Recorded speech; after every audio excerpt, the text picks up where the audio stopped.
Good morning, everybody. We'll give people just a moment to arrive and sign in.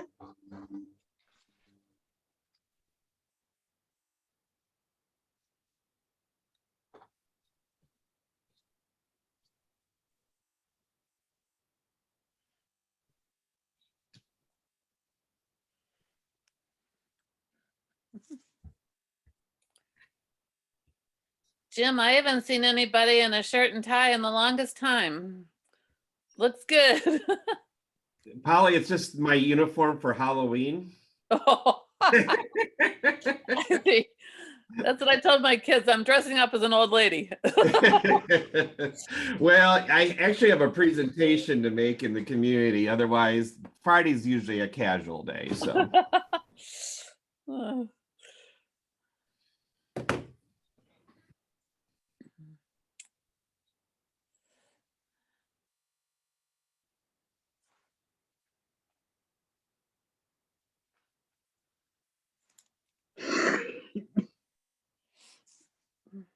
Morning, Bill. How you doing? Well, Mel? you just heard a cough. It's been like that for the last literally 11 months. I'm a long hauler, and I went to see a courtesy of COVID from 11 months ago. I went to see a pulmonologist, and sure enough, I've got a few things. I'm still dealing with some long-term issues. I'm so sorry to hear. You need to go. Meaning of life. Yeah. Thank you though for asking, and it's always good to see you, Jim. I remember when you and I first were plotting the same grounds back when I first started. That's how long this has been. It is amazing. We were trying to end homeless by the year 2000, I think it was. So I know that. I love these 10-year plans. Versus, I think we need to maybe look at that differently, and I think we're going to have to go back. It's interesting that Essence joins us as you and I are having this conversation. At some point in time, we need to go back and really take a look at the so-called strategic planning versus setting up a 10-year plan. We need to look at what are we really trying to accomplish, both as a continuum, and as community partners. And I think that's something that to me we need to think about. And something I learned a long time ago when I was in this business, way back before some of you guys were born. And that's we're talking about what I call the management by objective approach, where you set some key objectives in your strategy and then you have your measuring points from there. And I think those are some of the things that we need to look at, both for our work groups and as well for the continuum as a whole. If I hear you correctly, Bill, we're here just because you and Jim failed 10 years ago. That's all right. I heard from that sentence. All I'm here for is to try to, try to make up for that. So that's right. You didn't save the world yet? I think it's interesting. I think we tried. The data from the United States Interagency Council on Homelessness shows that, if anything, homeless numbers are increasing since 2016. And we're seeing a lot more. So it tells me there's a great deal more. I thought it was interesting in the president's plan, which he's not getting a lot of credit for from the progressives, which is dumb. That's my opinion. Sorry about that, folks, but that's how I feel about it, is the fact that he is talking about affordable housing. He's talking about doing more to focus on homelessness and focus in general on helping people. And I think we need to really slow down and take a real good look at this. There's a lot of positive things that are going on here. Well, and by damn, we need those resources. Bill. I was going to say, yes, thank you, Bill. Yes, and we agree. We will revisit that soon. But today we are here for our first charter review session, where we will be talking about governance and membership. And so we've divided this up into four meetings on Wednesdays and Fridays at 9:30. And we are looking forward to hearing what your thoughts are. So the way that this is going to be structured is there's going to be about a 30-minute presentation by Polly. She will walk through some of the key highlights. You have received a copy of the entire charter. It's 60-some pages, lengthy because it was necessary so that we really know what we're supposed to be doing, who's responsible for what, and the parameters. And what we're asking everyone to do is to hold your questions in a sense, right? So we're not going to take verbal questions during that 30 minutes. Please put any questions that you have in the chat. That will help us for recording purposes and also to make sure that we get to your question and that we get through the presentation. And what'll happen is as you put those questions in the chat, we're going to compile those and we're going to issue an FAQ document so that everyone has the benefit of the responses to those questions. So with that, I would just say that this has been a long process, but I think we're in a good place. We have contemplated and conversated about a lot of things. We've gotten your input. We've talked to our HUD representative. We're going to be meeting with the county soon and the city as well. So we're just going to walk through this. And I'm going to turn things over to Polly right now so that she can get started with her presentation. It's our hope that we will be done, well, it's our intention to be done at in an hour. So 10:30 is our time. So any questions you have beyond that, if you could send them by email to Polly. Thank you all for making the time on your schedules to come and think about this whole charter business with us. It's been a lot of work and a lot of digging into the weeds, as well as trying to maintain a 30,000 foot view of the big picture. So we are headed in the right direction. So thanks to Angela, we'll look through this PowerPoint. Next slide, my dear. So I just wanted to remind us all of the process that we've been using. We have a governance work group, and their names are listed there, and they've been very dedicated individuals, have been meeting at least every other week, sometimes for an hour, sometimes for 4 hours. A lot of time they've spent doing this. We started back in October of 2020, so it's been about a year now. And we've presented different pieces and parts of the charter to both the governance council as well as to the general membership to keep people sort of informed as to the process and to check out sections as we go, because as you know, in organizations, these things are like dominoes and connect the dots. They all have to fit together and make sense. So we wanted to build a structure that made sense a piece at a time. So the last time we came to the general membership was in September.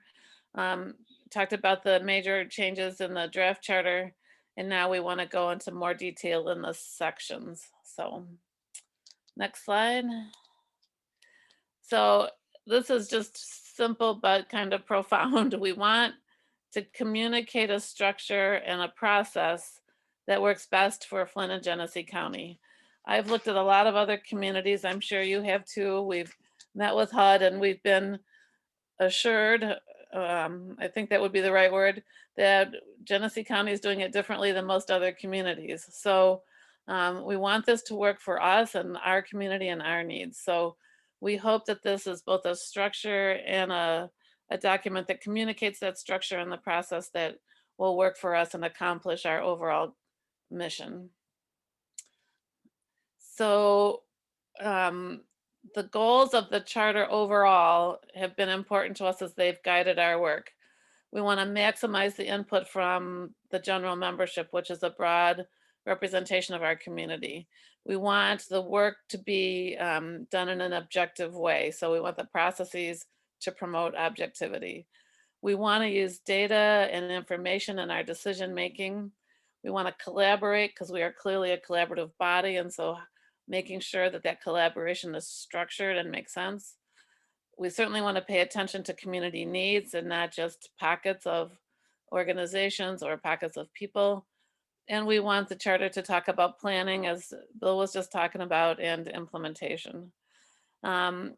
We've also tried to minimize conflicts of interest and confusion, and we want everyone to commit to a code of conduct. So we have a code of conduct drafted and a policy for that, and we'll talk about that again in a minute.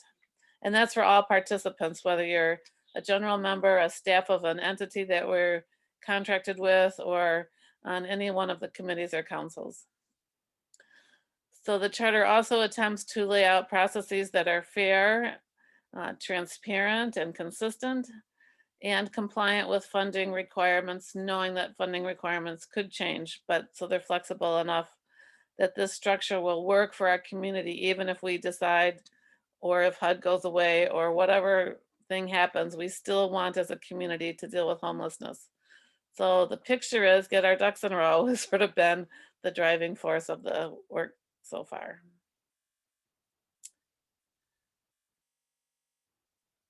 Next slide. In summary, the big changes are, and we'll walk through these later and I'll summarize again at the end, but we've changed some language so that we're clear about who's who. So we have a governance council, we have an executive committee, and we're trying on the idea of calling the lead agency the infrastructure organization. Other communities call their organization that because they really provide the infrastructure. So we're certainly open to your feedback, but that's something we're talking about to clarify what that organization does, and kind of saying to the community that the CoC is the leader and we have an agency that supports us with infrastructure. We've added an RFP and an MOA process that will be led by the governance council, but voted on by the general membership, so that as we contract, and I use that word a little bit loosely because we're not a legal entity per se, but as we create a memorandum of agreement signed by the leadership of the lead agency or infrastructure organization, the HMIS administrator, the HARA, and any other entity that the CoC contracts with to do work, that it's specified in what is a MOA, what is expected, and the general membership will have also a voice in who RFPs are sent to. So requests for proposals to entities that we will contract with, and then with those agencies, we would sign a memorandum of agreement so that roles and responsibilities are clear. We also proposing in the charter something new, which is designated seats and undesignated seats on the governance council, and term limits for officers and those with undesignated seats. So we'll get into that a little bit more in a bit. And that is something we've taken to the full membership before. We're also requesting and expecting increased participation of general members at general membership meetings, requesting that people come to 9 out of 12 rather than 7 out of 12, so that they stay informed if they want to vote and be members in good standing. Clearly people can come to just once a year if they want, but they wouldn't be considered in good standing or able to vote. We're also suggesting that people only have to be active on one committee rather than the current 2 because of the time commitments and the participation increase at the general membership meetings. And we're sort of clarifying that you have both individual members and organizational members as you do now, but in order to make voting cleaner, clearer, more transparent, we're asking organizational members to designate a representative who will be their voting member, and the lead agency or infrastructure organization will have to keep track of that, so that if there's a roll call vote at a meeting, for example, we know who to call on. So there's a process and a structure that we'll talk about for that. So in terms of membership and governance, the general principles that we've tried to work with are that all general membership meetings are open to the public. They're all free.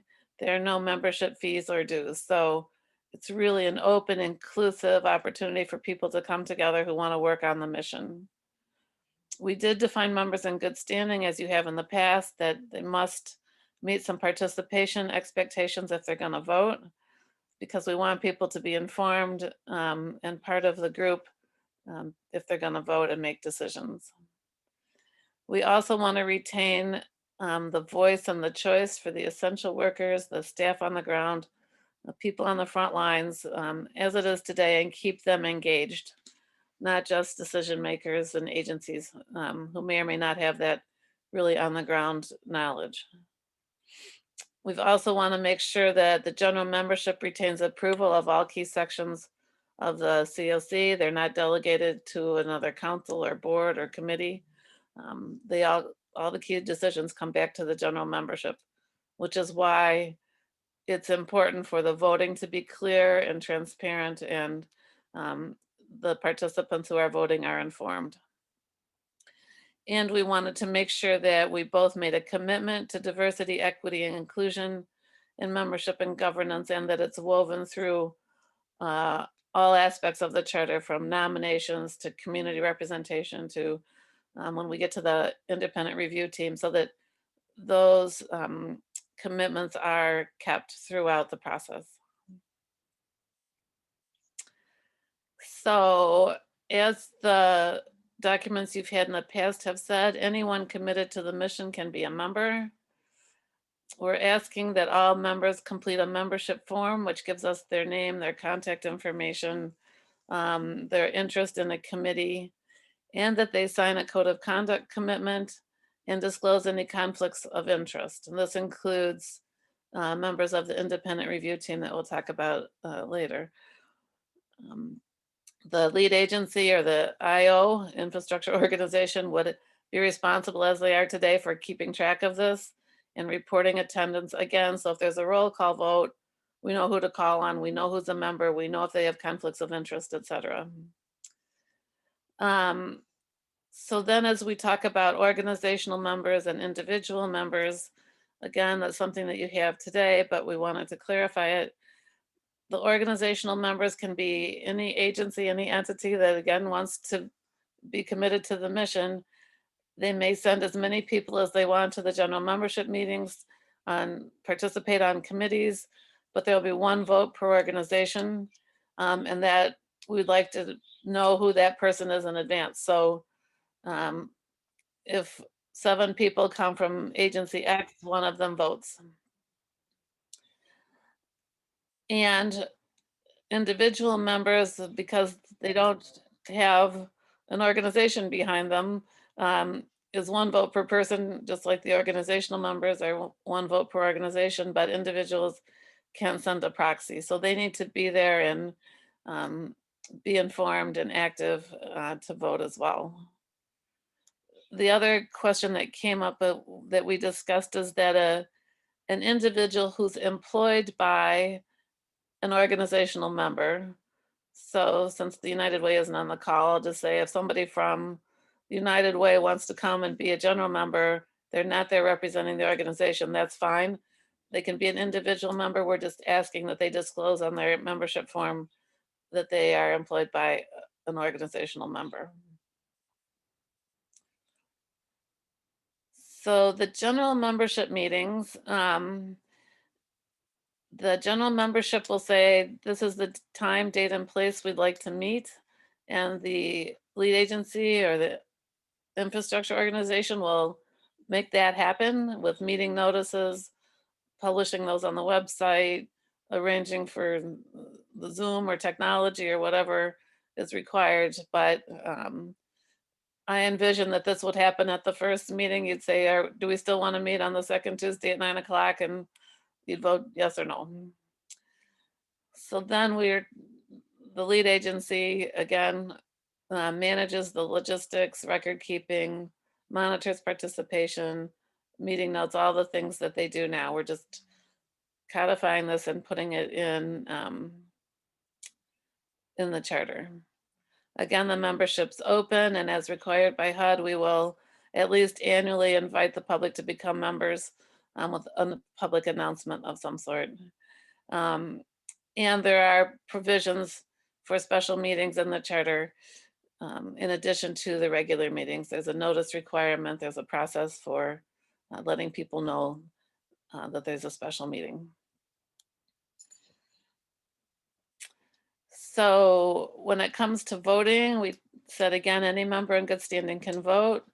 Any member in good standing can request a roll call vote. Agenda items requiring a vote must be noted on the agenda. So if you're coming to a meeting, you know if there's an action item and there's going to be a vote, so you're prepared.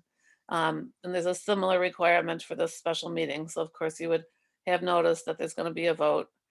If something comes up at the meeting and a vote is required, there's a provision in the charter for the chair to entertain that and then set aside a minimum amount of time, I think 15 minutes or maybe at their discretion, for conversation and discussion about that. But the idea is to keep the meetings as efficient and transparent as possible and not have a lot of last minute changes that people are unprepared for.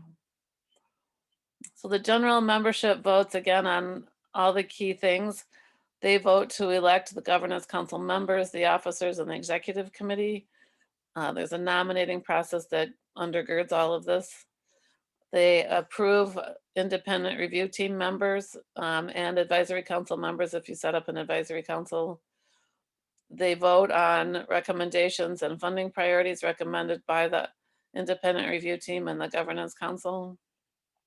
And they approve who's going to get an RFP and the signing of those memorandums of agreement as we talked about earlier. So other committees and the governance council may do some of the work, but the final decision comes back to the general membership.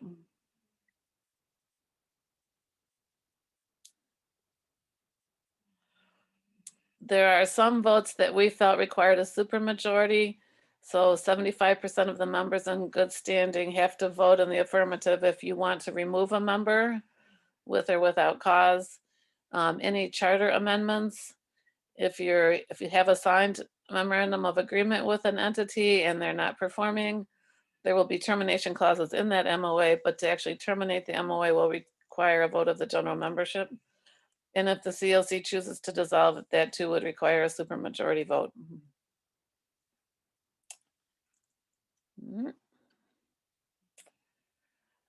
So as a general member, they have both rights and responsibilities. So some of their rights are that their or responsibilities is to be informed and be active. If you miss a meeting, it's up to you to go to the website, read the minutes, call people, find out what happened, plan ahead. If you set the calendar of meetings at the beginning of the year, write them down so you get there. They also are expected, as we said before, to serve on at least one committee and attend at least 50% of those meetings. They also have the opportunity to recommend nominees to the nominating committee for any of the leadership positions or independent review team members or committee co-chairs. And as the member in good standing, they certainly would be eligible for nomination and election to the governance council in a leadership role if they are interested. So moving to the governance council. So on our organizational chart, which comes up later in the meeting, the big thing at the top is the general membership. And then the next smaller group is the governance council. So I have two commas. So the nominating committee will present a slate of members for the governance council to the general membership. We changed the size of the governance council to be 25 to 31. I think it had been 26 to 31, so it wasn't a big change. And then we added those designated and undesignated seats. So the designated seats, there are 9 of them. They're across a couple sectors, and they become essentially permanent seats. And there wouldn't be term limits as a result. But the balance of the seats would be undesignated seats, and they would be 3-year terms, and they would rotate. So every year there would be some potential for turnover on the governance council, both for people to end a commitment if they're done, and also for you to remove people who maybe haven't been as active or as committed to the mission as you want them to be. The governance council works collaboratively with the general membership, the infrastructure organization, the HMIS, and the HARA. That's kind of obvious. They review the work and recommendations of the committees and IRTs. They're sort of a funnel. They make recommendations to the general membership, and then they have some oversight to make sure the charter is reviewed annually, and they have authority to issue letters of support without taking each one of those to the general membership. General or governance council members are expected to attend 75% of governance council meetings, and that counts as their committee participation. And the governance council can remove one of its own members with a 75% vote. They can also remove an IRT member with a 75% vote. So I think that's it. The executive committee, we added an officer. So now we're proposing that it would look like 4 officers and up to 3 at-large members. So there would be a chair, a vice chair that focused on program issues, a vice chair to focus on finance issues, and a secretary. And those vice chairs may serve on committees that make sense, given their sort of purview, but we wanted to help kind of divide up the work a bit. Again, the nominating committee presents the slate to the general members, and the executive committee acts when the governance council can't act in a timely manner, or if you want to delegate authority to the executive committee, that can be done by either the governance council if it's in their purview or the general membership if it's in theirs. So the governance council responsibilities is oversight of operations and the infrastructure organization. They oversee the RFP process, the contracting process, they provide leadership, and they oversee planning. Again, things that require votes go back to the general membership, but the governance council takes responsibility for making sure these things happen. They request information and data, they receive information and data from committees, from the HARA, from HMIS, from the IO and the community. They review that information and make recommendations. So they're really supposed to take in a lot, know the kind of information and data they need, request it if they don't have it, so they can help lead a real strategic planning process and help govern the organization. They also make sure that evaluation happens, performance evaluation. We have that throughout the charter for each one of the entities, from the general membership, the governance council itself, and anybody that you contract with, and make sure that if there are corrective plans needed, that they're in place and they're happening.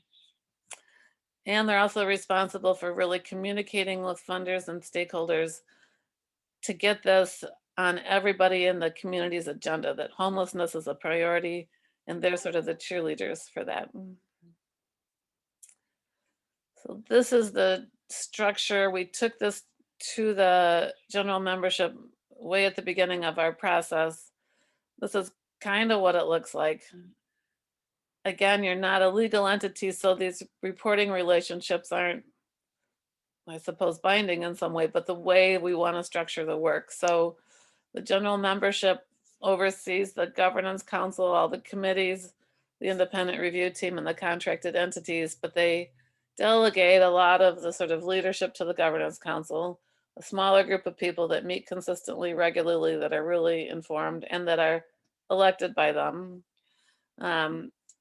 We cut down the number of committees. We had a meeting on that at the general membership as well, combining efforts into boxes that seem to make sense. Sadly, it doesn't diminish the work any. So you may have fewer pieces of the structure, but there's still a lot of work to be done on each of those. I think that's all for that. So again, we tried to be clear about the language and definitions. There's a whole section of article on definitions in the charter. We added this RFP, the request for proposal process, and MOA process that will be formalized. We have these designated, undesignated seats on the GC with term limits for officers and the undesignated seats. We hope to have increased participation at general membership meetings, and organizational members have to name a designated representative to vote on their behalf, so it's known. And we'll talk now, it'd be your turn, but I'll say that if you have any more thoughts or questions after we're done, here's governance council email and my email. If we don't address your questions or you have some idea tomorrow, let us know. So now I'm open to, in essence, if you're facilitating or where we go next. Looks like Bill has his hand raised. Okay. Again, please excuse me for the vocal interference here. The one thing I wanted to ask about, I think this is just my opinion, I'm old school, but lead agency is a lot easier to say 10 times fast than organizational structure and that term that we're using, infrastructure and all of that. It gets way too complicated. Keep it simple. Lead agency, please. And if we need a motion on that, I'll gladly make one. Second comment, though, is it's just maybe it's a technicality, but it might be an important one. For instance, if I am the designated person for my agency Genesee Health System to vote and I can't be at that meeting, I don't want to have our voting privileges, you might say, held because I'm not there to vote. I think the agency should have a right to vote. And if I'm not there, then somebody from my agency appropriately, say, hey, I let Essence know, or I let the executive committee know, I'm not going to be there for whatever reason, or God forbid an emergency comes up, because I'm getting that old. But that's beside the point. What we're saying here is we need somebody, an allowance for an agency designator, one person, one vote, or one agency, one vote. That's all I'm asking for. Those are my 2 comments. Everything else, I think actually reads pretty good. And I was glad to see the review committee picked up. I'm very pleased with the results so far, giving you my candid opinion, of course.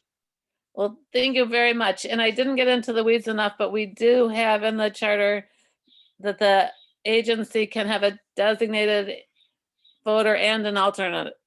So we just want that to be communicated to the lead agency who's doing the record keeping, monitoring who's able to vote, that it's legitimately somebody who's voting on behalf of the agency. So, and we intend to write a policy about that as well, but it's in there's a provision for an alternate in the draft charter. And I think the way Allegheny County is one of the ones that has an infrastructure organization, and they made it simple by calling it the IO, which I hear what you're saying, but we're trying to communicate what it's supposed to do. I'm just going back to when I used to work for United Way committees. We're talking way back in the 70s. And that the one thing that we did is that I staffed those committees. They were volunteer, they were volunteer organizations, volunteer memberships and stuff like that. But it was the agency that I worked for, United Community Services, that convened those volunteer committees and staffed them. So we, in that sense of the word, we were the lead agency or the responsible agency. Yeah. Okay. And like I said, we had certain rules that we had to follow. It was very clear as to what things we could do or couldn't do. That's what we want to.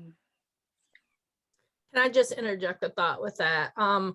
Bill, what we really want to communicate is a change in name, function, and mindset. We need change, right? And so we're looking to change the name to signify the change in the function and the ideology behind it.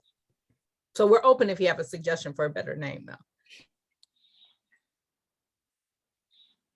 I like lead agency. Call it what it is and what their responsibility is, and hold them and make it very clear and hold it accountable. It's all about accountability. You can do all the name changes you want, but the ultimate goal here is accountability and responsibility. And I have a feeling that's what the issue is underneath here. When I hear, well, we need change, I'm going at, that kind of sets me to thinking, why? What's really going on here underneath all of this discussion? I want responsibility and accountability along with transparency, but more important, I want that accountability somewhere. Yeah, absolutely. And I think to that point, what we discovered in this process was there was somewhat of a mismatch between what the community's expectations were for the lead agency, what the lead agency communicates that their responsibilities are. And then after we had our conversation with HUD, they had a slightly different perspective. So we just want to make sure that there's alignment of that. And I think that's why that language in the charter is going to be important, as well as the details in the MOA. Thank you for your comments regarding the name, and they will be noted. Are there any other questions that anyone has this morning?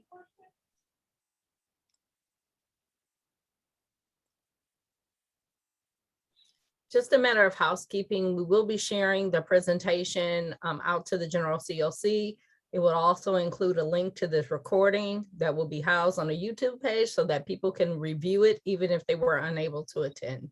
We'll follow that process for all of these charter chats to hopefully ensure everyone is informed, everyone has voice, everyone has choice. Are there any final questions or comments that anyone would like to make at this time?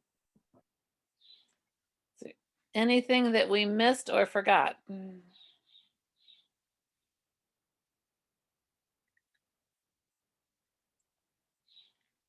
So one of my definitions for consensus I learned years and years ago I'm with Bill, it was a long, a long time ago, was that you're 80% okay, you're at least 80% okay with the outcome, and you won't talk bad about it in the parking lot.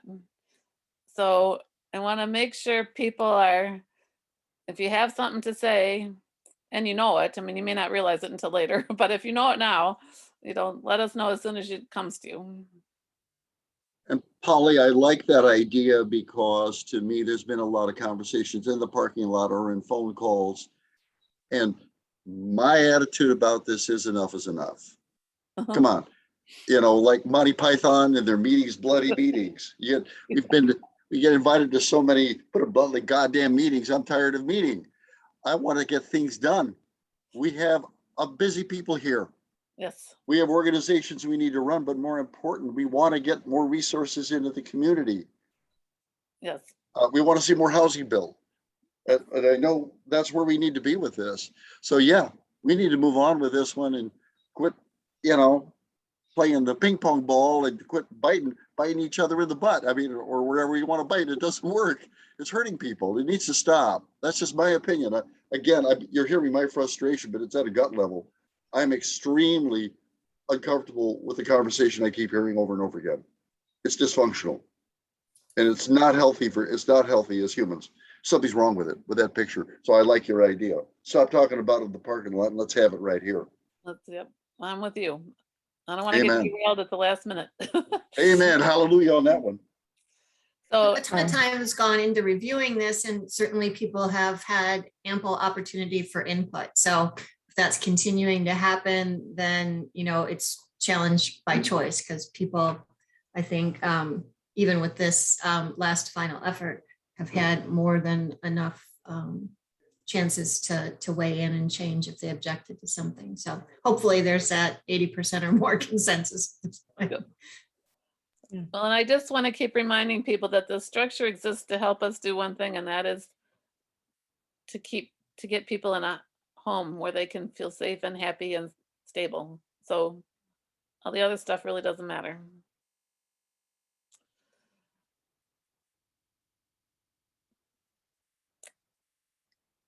All right, so with that, if you happen to have any other questions or comments or thoughts, please email them to either Polly or the governance email.